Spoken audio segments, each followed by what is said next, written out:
So, very glad to have Carlsmith here as a visiting speaker for the second time in a month or so to talk about a fairly different topic from the alignment strategy topic that we were talking about last time.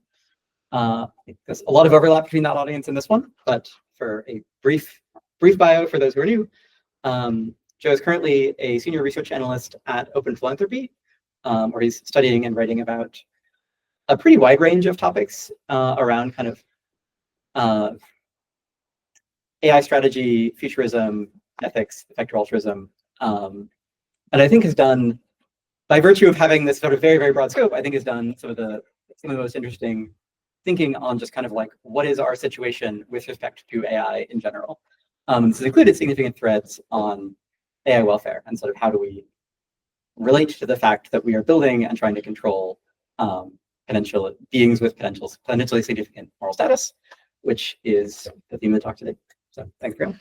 Great. Hi, everybody. Thanks for coming. Yeah, so this talk is going to be about AI welfare, about whether AIs have welfare, moral status, consciousness, that kind of thing, how to think about that, and what to do in light of reasonable credences about it and ongoing uncertainty. I'm going to start by saying just thank you to Anthropic for thinking about this. There was I'm guessing many people saw, there was a few weeks ago a release of a bunch of content from Anthropic about this. I'm really appreciative that folks are taking it seriously, so thank you for that. And the aim in this talk, basically, I'm just going to talk about how I'm currently thinking about this issue. I started in on this project after going to a conference on AI welfare, and I was like, what do I actually think? I had some, I'd had stored views about this, but I wanted to kind of double click and really come to a kind of considered take. So I'm going to talk about that and talk in particular about why I think we should be taking this seriously. And in particular, why this issue is important, why AIs can probably be conscious in principle, why near-term AIs might be conscious in practice, why consciousness might not be the only place to focus in thinking about this, and then finally a few takes what to do about it. And I'll say this is the sort of talk where basically every point is going to be the sort of thing you could talk about for a very long time and have a very long discussion of. Let's hold off on kind of substantive debate until the Q&A. But if you have a clarification question, you're like, I don't know what that is, or I'm confused about that, feel free to jump in on that. The talk is being recorded, but we're going to cut out the Q&A. Okay, so with that said, let's start by just kind of tuning into the stakes of this question. So we have this notion of moral patienthood. It's kind of this technical philosopher's notion. If you just sort of say this to someone like, oh, are AIs moral patients? They won't necessarily know what we mean. And do we even know what we mean? I'm not sure. So I want to start by just saying, kind of trying to tune into more concrete handles on the sort of question we're asking here. Maybe the most direct for me is thinking about my own experiences of pain and suffering. So if you imagine like stubbing your toe, right?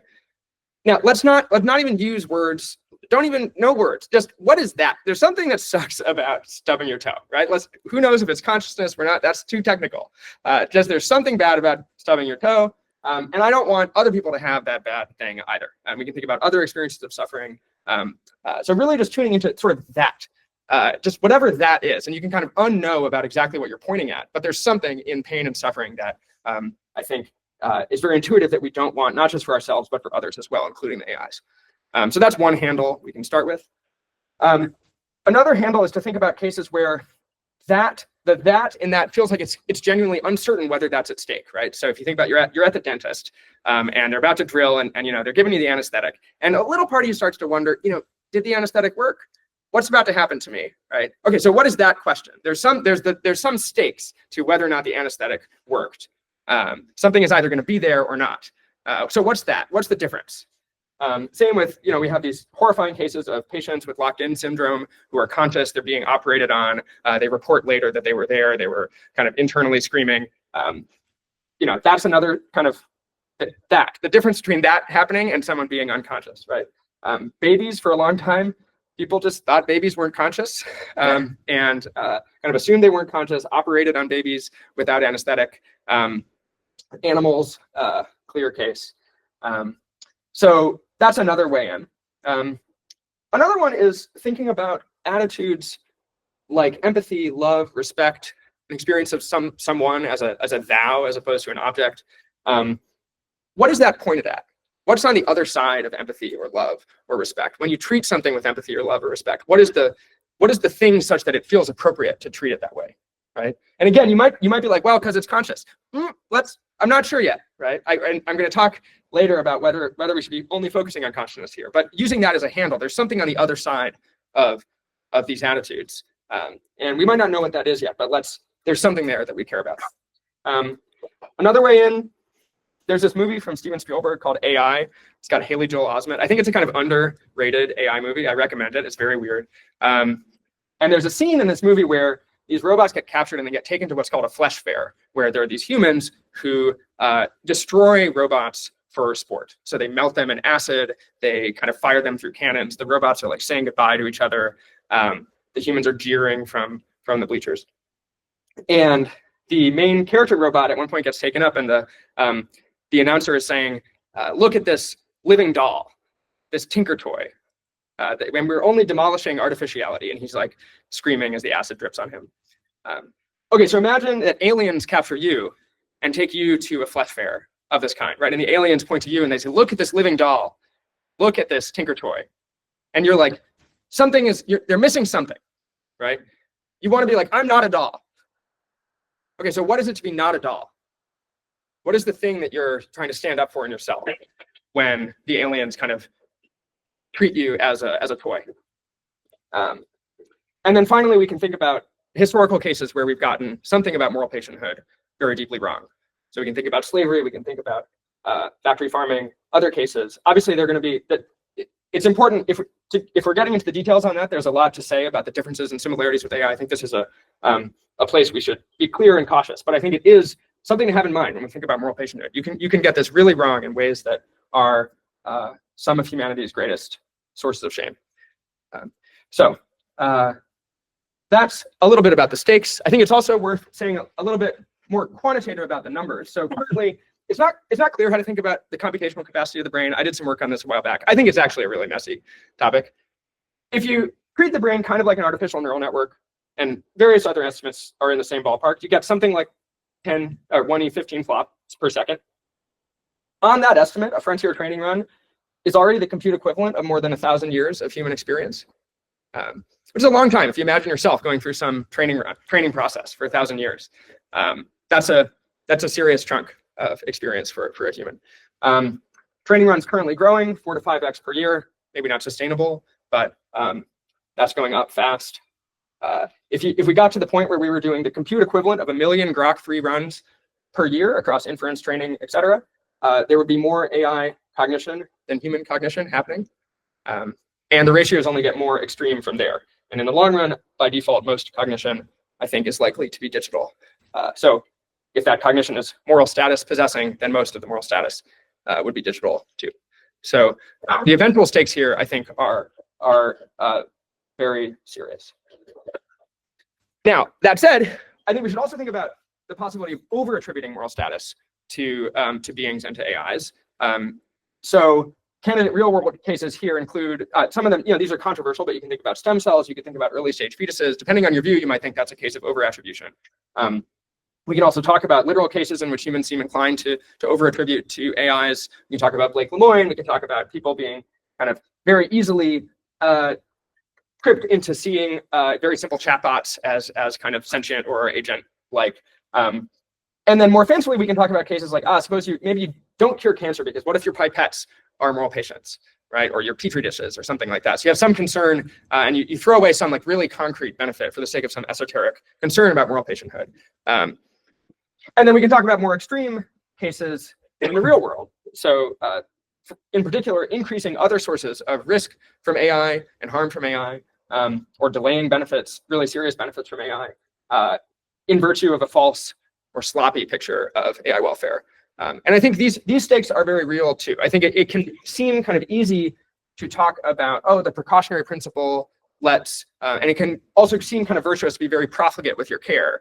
And I think there's a sense in which that's true and there's a place for that. But I also think we should be trying to get this actually right. And we should be trying to benefit as much as we can from what knowledge we have and trying to have our credences kind of actually reflect the true situation, so we can make trade-offs here in the right way. I'll also say there are theories of things like consciousness that are very profligate about which beings have them. So panpsychists think that everything has some amount of consciousness. I don't think that helps. Like basically at that point, you just need a new theory of over-attribution, right? So, you're in a fire and there's a baby and there's two teddy bears, right? Maybe you think the teddy bears are conscious in some sense, but you still need some story about why you should save the baby.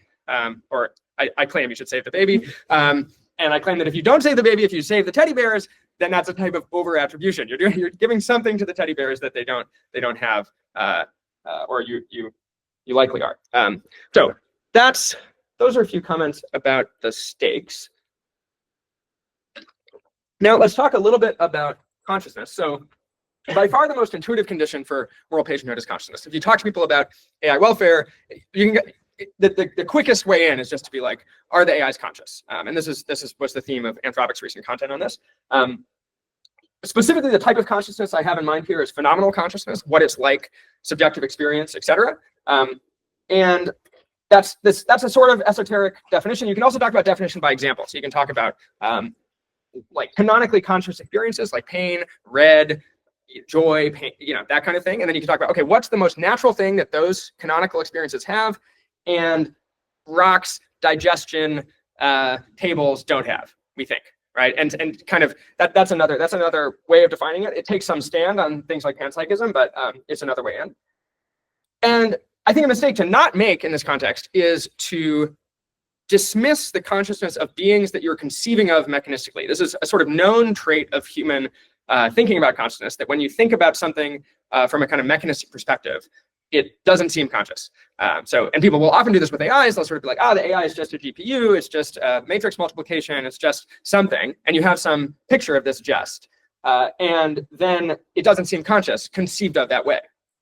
The problem is that way of conceiving of things gives the wrong result for the human brain. So, if you imagine you're Miss Frizzle and you shrink yourself down in your magic school bus and you go explore the human brain, you see all these neurons, right? And it's like, where's the consciousness? Where's the red? There's no red in there. It's just not red. There's no pain. So there's a sense in which you can apply that same sort of logic. The brain is just neurons. We got to be really careful with that word just. And so we need something other than this kind of argument for thinking about AIs.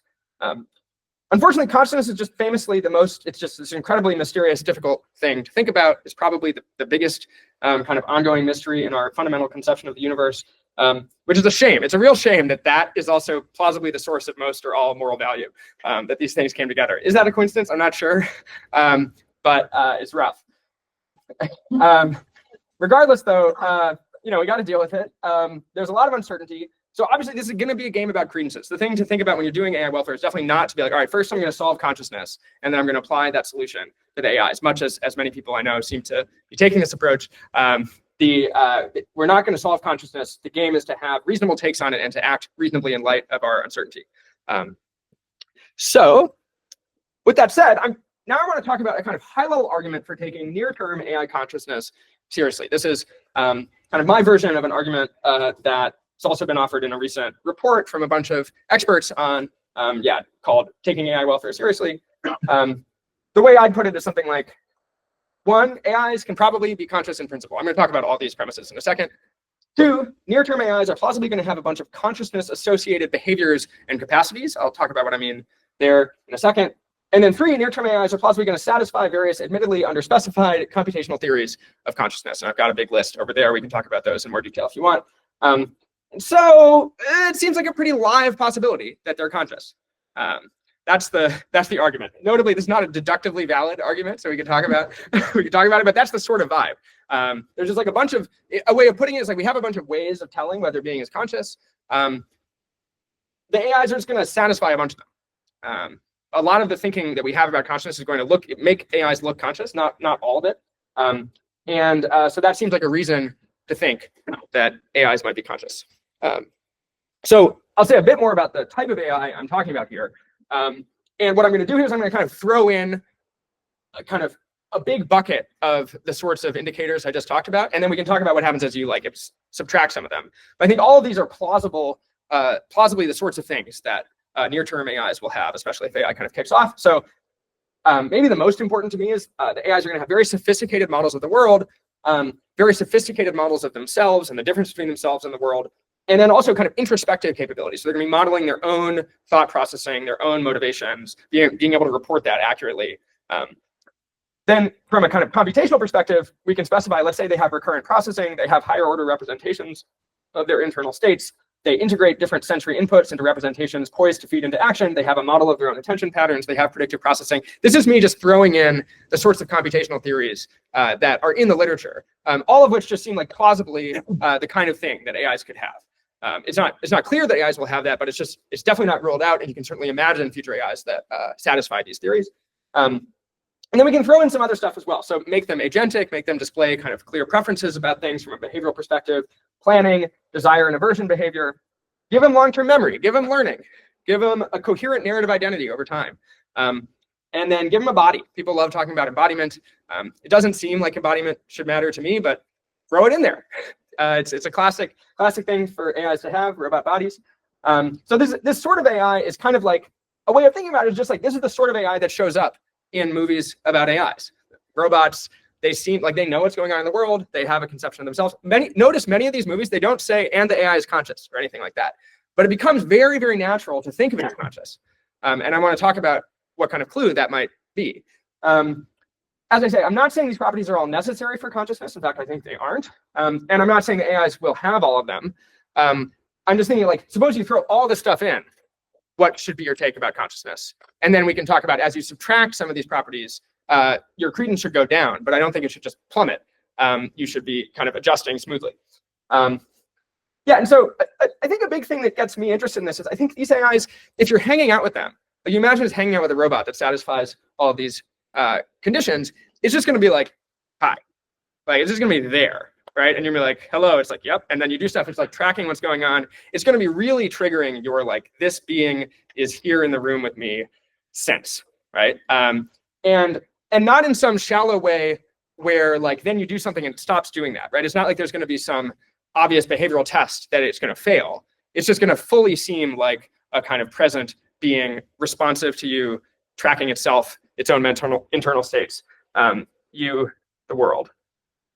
Okay, so the question is, how easy is it to get that sort of thing without consciousness or with consciousness? And that's what I'm going to be interested in here. I also want to flag, though, a high-level argument against AI consciousness. There's various arguments people give. I'm just going to focus on the one that I actually find kind of persuasive, and it goes like this. We don't know what's up with consciousness. But these AIs, even AIs that satisfy the description I just gave, are going to be very different from us. They're going to be made of different materials. They're going to have very different functional organizations and profiles. They're going to be created via different processes and under different constraints. So there's going to be a bunch of like ways in which these AIs are very different from humans. So I don't know, maybe some of those differences matter. Again, not a deductively valid argument, but I think there's a real pull here. And a way to think about it is like the more clueless you think we are about consciousness, maybe the more your prior should be that the specific stuff I listed doesn't capture it. Because I don't know, it's kind of a specific set of things. And if you were totally clueless, it's kind of like, I don't know, why think that? A way of putting this is, suppose you didn't understand flying at all, and you try to construct an artificial bird using different materials and on the basis of like kind of shallow flying associated traits and indicators, and like various extremely underspecified theories of like aerodynamics or something like that. But you never get to test whether it flies, right? You never get to actually like iterate. Should you expect this like kind of weird artificial bird to fly?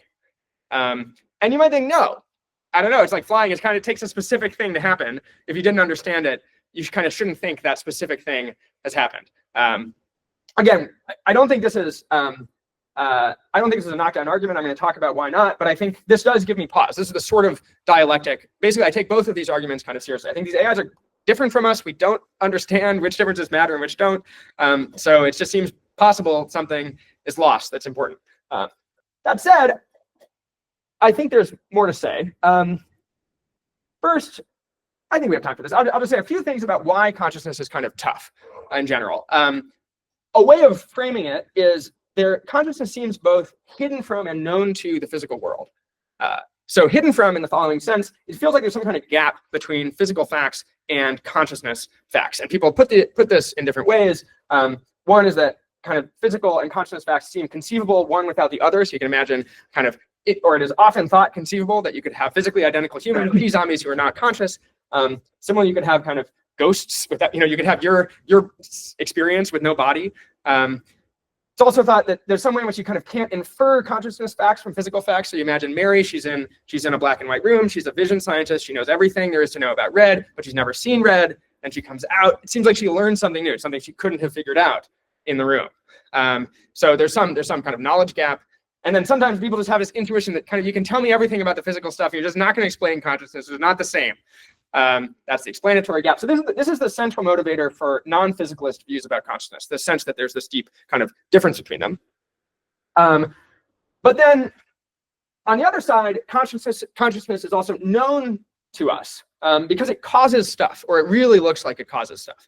In particular, it's got to cause us to talk about consciousness. It's very weird if it's just a coincidence. Consciousness is there, but it's not causing our discourse about it, which is unfortunately the thing that the concept of P-zombies kind of implies, because the P-zombies are also writing books about consciousness.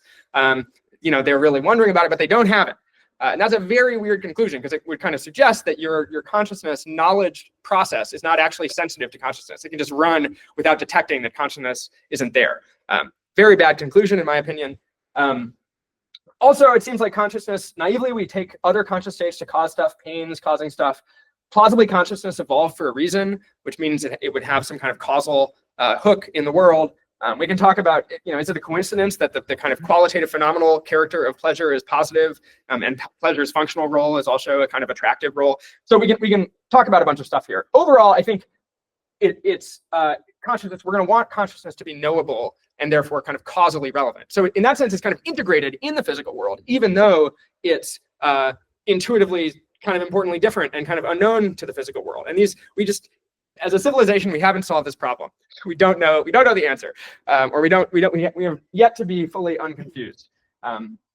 Okay, so here's what people end up saying in response to this puzzle. These are kind of 5 possible views about the nature of consciousness and the physical world. One is illusionism. It's just like, sorry, it doesn't exist. Somehow it doesn't exist. In particular, the kind of concept builds in too many conditions that aren't met by the physical world. Then there's physicalism, which just identifies consciousness with some physical process.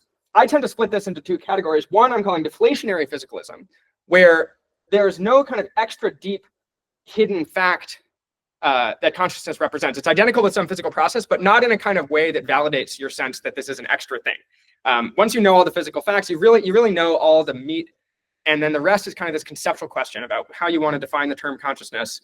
So the analogy here is with the notion of life. We don't really think, once you know all the physical facts about some system that you might or might not want to think of as alive, like think about a cellular automata that has some properties of life and not others. It's not like there's no extra thing. If you're like, is that alive? It kind of, whatever. But intuitively, that's not how we think about consciousness. We think about consciousness as this like deep extra fact. Like, from this physical system, did bloom this internal extra experience, right? So validating physicalism says that like somehow that's still true, even though it's also identical with the physical process. And this is the view that everyone wants. Everyone wants validating physicalism. The problem is that validating physicalism is like barely coherent, like literally in its statement, because the kind of, it's stated as it's somehow an extra fact, but it's also not an extra fact. And that's not clear. It's not clear you can get that. But this is how people intuitively think about, when people think they're physicalists and they think that this is what they're getting out of physicalism. The question is whether you can actually do that. I think this is what physicalism sort of implies on its face. And I think people don't grapple with that enough. And then we've got dualism, which says consciousness is not a physical process. And then that kind of splits into different variants. The one people often implicitly assume is epiphenomenalism, which is sort of physical stuff. The consciousness blooms, it floats above, but it doesn't cause anything. This one I think is bad, very bad view, because you don't get the knowledge thing I talked about before. So I think the most plausible form of dualism is interactionism, where it goes both ways. Also really bad, because now you've got these extra effects coming from some non-physical source. Doesn't look like physics thinks that that's a thing. There's just not, that's just not, doesn't look like it's a thing.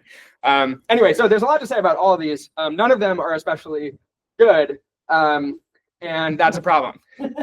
Okay, so with that in mind, let's get into a little more meat about whether AIs can be conscious in principle. So some analyses of this topic kind of take this for granted, but like people don't. So I think if you're going to think about this issue, you don't want to just be like, well, all right, let's just grant computationalism about the nature of consciousness. And not like, no, I think you want to actually have some sense of why do you think that AIs could be conscious at all. And I want to start with a simplified case to pump intuition. I'm going to call this gold brain and silver brain. So here's what happens in this case. You open up your brain, as one does, and you find that it's a gold computer, just a literal normal computer, and it's running a specific algorithm. Maybe it's like a literal set of weights, or who knows. And it's just clear there's a clean algorithm that just clearly could be re-implemented on a silver computer instead, right?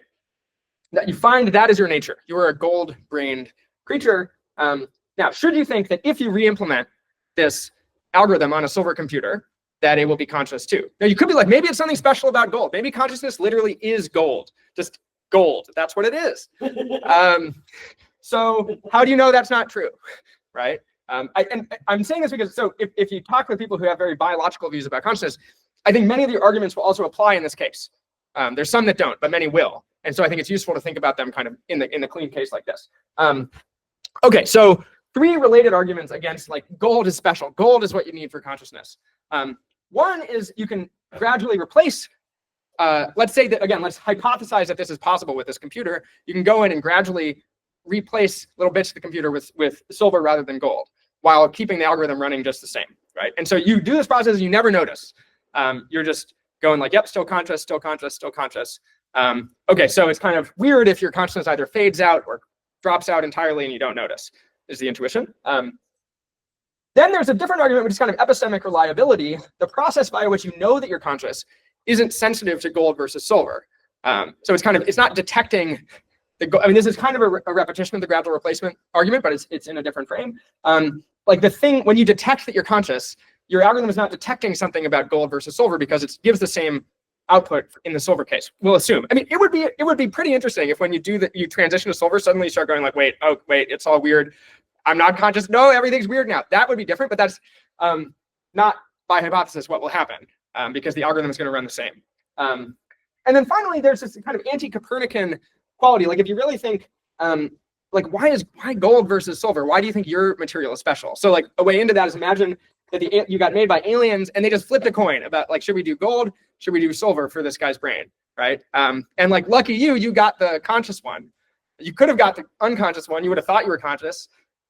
But lucky you got conscious. I think that's a kind of weird take. Here's some complications for this argument, especially in the real world case. So a big one is for our actual biology. People often talk about gradual replacement in the context of our actual biology. I think this is too quick. In particular, it's just an open empirical question whether gradual replacement is physically possible, even in the limit of technology. So importantly, gradual replacement is like you have to go into someone's brain, take out a component, make that component somehow out of silicon, and then the brain needs to like not notice at all. It needs to like keep functioning exactly the same, right? I'm just not sure that that's a thing. So an intuition about why that might not be a thing is like, imagine trying to do that with like ATP, like a molecule in the brain is like really integrated into it's like specific chemical properties are like really, really integrated into how it functions in the brain. I'm not sure. Is there a way to just like make ATP out of a different type of material and kind of gradually replace it while and the brain just doesn't notice like, oh, thank you for this now like silicon ATP or whatever. Maybe, but there is a point at which like the functional organization of a system is so constrained, it's using so many of the specific properties of its materials that you actually can't gradually replace those materials without kind of reorganizing the thing at a higher level as you go. Anyway, I think the philosophers will be kind of like, come on, man, are we really talking about biology? I hate that. That's empirical. But anyway, it's like a problem for these arguments. Also a problem is gradual replacement maybe proves too much re-recordings and lookup tables. So you could maybe like gradually replace yourself with like a recording of your brain, provided it was a recording of exactly what you were going to do.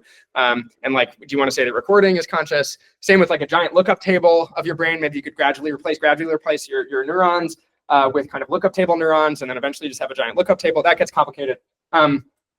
also, just like your brain doesn't, even if we set aside gradual replacement, you're just like, all right, just hop to the silicon version. It's not actually clear that there's a clean algorithm that your brain is running that we could just re-implement in silico. And that gets into some complexities. People often want to talk about arbitrarily detailed brain simulations. They're like, come on, just like simulate all of physics if you need to. Then you have to have these conversations about like, okay, but you could do that with like aluminum and forks and fire and photosynthesis, and then it's like more tempting to say you haven't captured the real thing, like simulated aluminum. You might be like, that's not actually aluminum. Like you can't, at least you like can't use a simulated fork as a fork, right? Like that for you, that's not a good fork.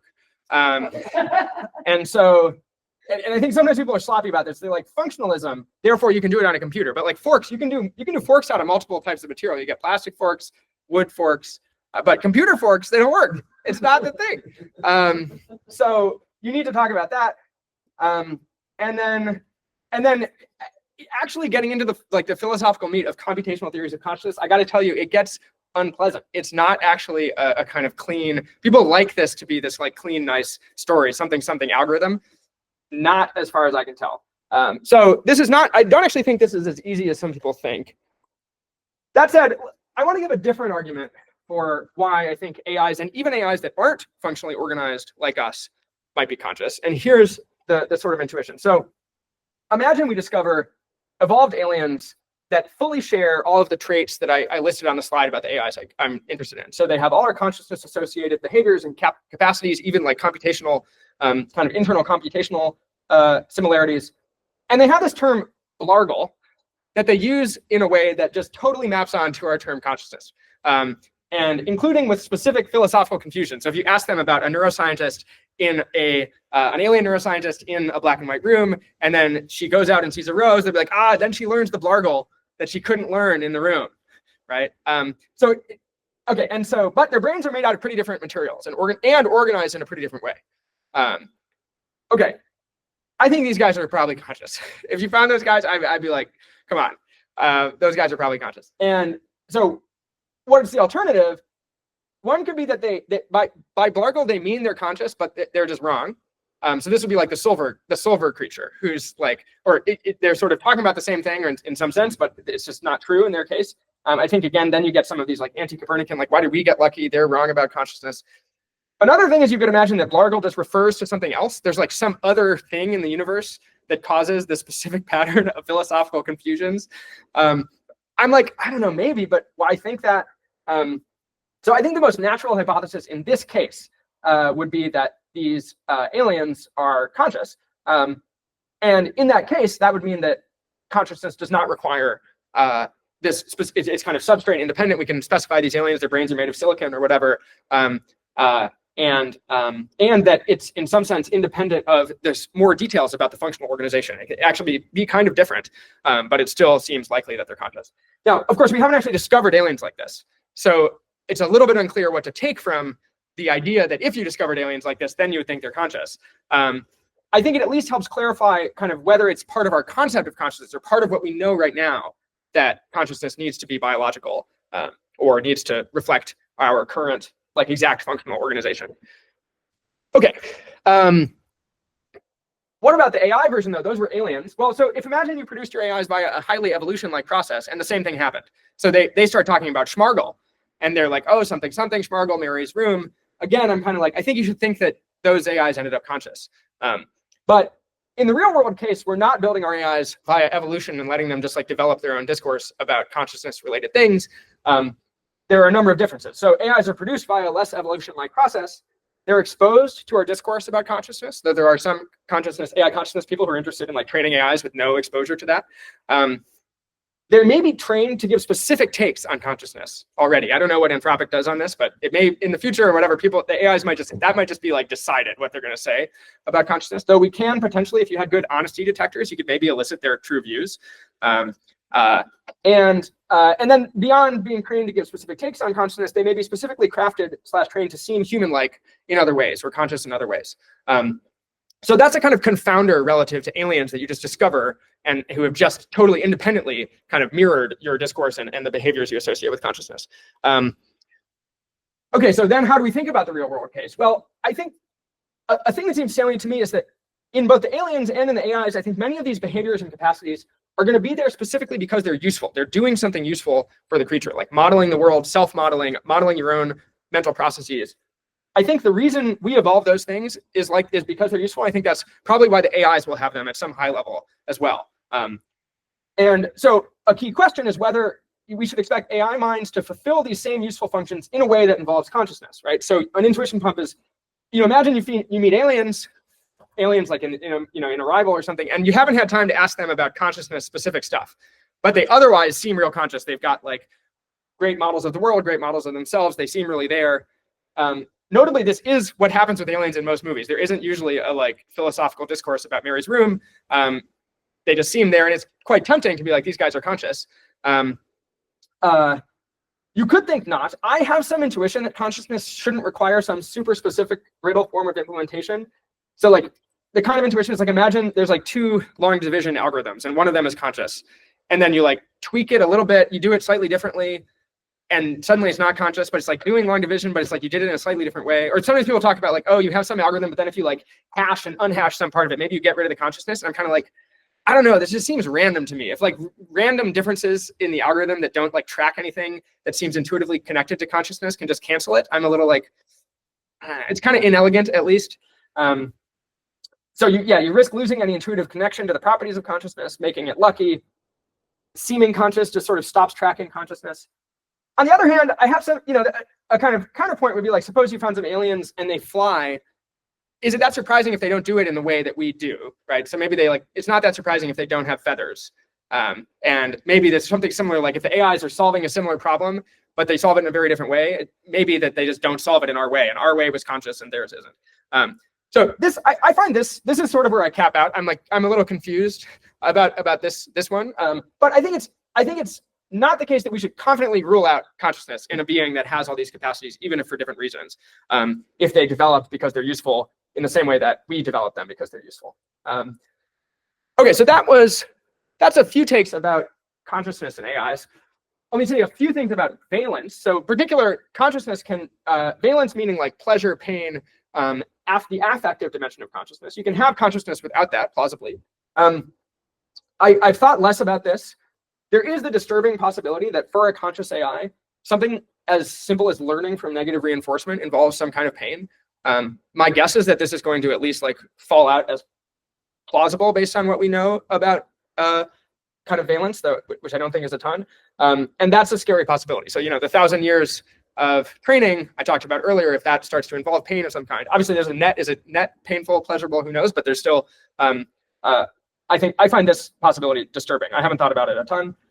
I'll also say though that it looks plausible that consciousness without valence is still sufficient for moral status. So Dave Chalmers has these thought experiments where you have Vulcans that are very like valence-like. I don't actually think the Vulcans in the show, I haven't seen the show, I think they probably had valence, but you imagine like fully non-valenced conscious agents that have preferences of other kinds. It looks plausible that they are moral patients. Okay, and then finally, I want to talk about moral status without consciousness, right? So I've been focusing on consciousness, but I think it's plausible that even beings without consciousness could end up such that we should accord them some amount of moral concern, especially if we really understood the nature of consciousness and morality and other things. So a few ways into that, I noted earlier there's this view about consciousness illusionism where it doesn't exist. I think if you're an illusionist, this is a surprisingly plausible view, by the way. I know it sounds crazy, but it's surprisingly plausible. Torture is still bad, right? If illusionism is true, there's the thing about whatever it was, that's kind of why I wanted to be like, when you suffer and you just like say that, whatever that is still bad. And you're going to want to like reconstruct that if you're an illusionist. And so I think that's one way into thinking about moral status without consciousness. Oh, a related way in is the deflationary physicalism I talked about earlier. If you really get into physicalism and you realize that in some sense, it's not an extra fact, it's just a way of describing a certain way of organizing physical properties, consciousness, it might start to seem less special, deep, privileged, etc. And you might, like, in the same sense that maybe life, you stop being like, okay, it's really, really central whether something is alive. I notice we're not, for example, talking about whether the AIs are alive, right? And it doesn't seem that interesting. There's a way in which you might want to just kind of skip to the question of like, what do I directly care about here? And it could be that once you really understood consciousness, it starts to seem less like the candidate for the thing you directly care about. So that's another way consciousness could become less central. We can also talk about arguments from non-experiential welfare goods and whether those suggest that beings that don't have any experience at all. So this is something like friendship or your life. If your life can go worse without it affecting your consciousness, there's some argument that maybe even if you weren't conscious, your life could go worse. It's a little complicated. Also, there's some just intuition pumps. So imagine this is a case from Holden, Karnofsky, where you imagine there's some P-zombies in our civilization. They're humans, but they're just like, some of them don't have consciousness. Should they not vote? Should they be radically second-class citizens? There's still something icky about that. And then you could also imagine, like, suppose you find an alien civilization, you're confident there's no consciousness there, but they're otherwise very sophisticated. Like, you came to the view that various of the aliens I talked about earlier weren't conscious. Does that mean you just like casually destroy their civilization?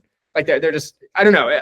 So I think staying with this is a complicated topic, but I think it's worth thinking about. In particular, if you don't think consciousness is either central or like especially special, then I think it's going to be easier. The whole discourse is going to be easier. I think we can start just asking kind of directly, do we care about these AIs, and kind of not even kind of routing our care via attributions of consciousness or not. And in particular, if you get interested in things like agency as an alternative basis, and in particular kind of intentional, reflective, rational agency, kind of a really robust form of agency as a source of moral status, then it's going to be very plausible that AIs have it. I think that's, I mean, again, we can talk about the conditions for agency, but I think we're already calling the AIs agents. I think these things are going to be satisfied. Yeah, that's quite likely. Okay, and what to do about all of this? There's a lot to say. I'll just make a few quick comments. Acknowledging the issue, I think, is great. Anthropic is already ahead of the curve on this. Investigating and evaluating these questions. So evals for welfare relevant behaviors, capacities, and computational markers. Investigating model preferences, so interviewing the models, looking at their behavior, doing interp, improving the signal of their self-reports. And that includes looking at how that changes over time. So, looking at the model's persona as it develops in training. Is there a difference between the persona you're training and kind of a natural persona? And then also just higher level clarity about how to think about this issue, the trade-offs, the policy responses.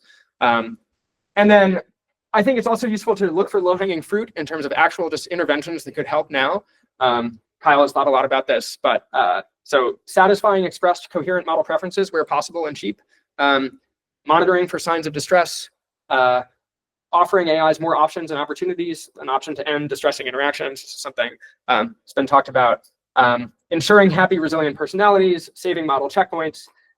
So there's some hopefully cheap low-hanging fruit you can look at here, even in our current epistemic situation. And then supporting and participating in broader efforts to get this issue right over the longer term. So there's a lot to say about the practical dimension here. But those are a few takes. And then I'll end just on a cautionary note about this issue. So we've been talking about whether AIs are moral patients, and in particular, whether they have traits like consciousness. I think history, unfortunately, suggests that this isn't necessarily the crux for how a being is treated. So if you look at some of the historical cases where we've gotten something about moral patienthood really wrong, it wasn't so much that the slaveholders knew that the enslaved people were conscious. Most people who eat meat, I think, or who are otherwise, I think most people accept that animals, including the animals in factory farms, feel pain, or at least would say that this is very plausible. And so that was not enough in those cases. It might have been a kind of necessary condition for people to care about this, but it was not sufficient. And that could happen in this case too. We know more broadly from history that it is just possible to have horrific wrongdoing stitched into the fabric of our society from every direction, and for people to smile and shrug and act like nothing is wrong. And so, yeah, it's not. I think this issue is not just going to get solved. This is just an issue. This is an issue that could just not get solved. It's not that when there's an evil thing, the world sort of notices and hurls it away in anger. Evil happens just like anything else. It's just there, and you have to actually see it. But I think there's a chance here to see it. I think there's a chance to not look back in horror or shame or numbness. I think there's a chance to look ahead. So thank you very much.